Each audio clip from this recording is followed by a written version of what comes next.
Paano ba maiwasan itong lomi? Sabi ko sa inyo pag napaibig, May bisita pa. ay talagang magluluto.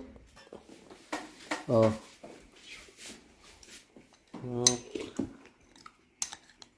Paano ba ganyan?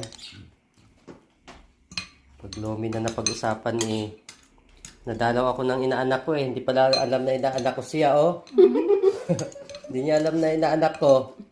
Ang alam lang daw niya, ang ninang niya, yung asawa ko. Hindi niya ako ninong. Yun lang daw kanyang ninang. Wala na. Kung hindi pagluto ng lomi at gustong gusto pala. Tagal ka na hindi nakakain ng lomi? Simula nung umuwi ka ng Pilipinas, ano? Tawag ka lang. Ngayon, ninong mo na ako. Sabi mo, ninong, lomi naman dyan. O, pagluluto agad.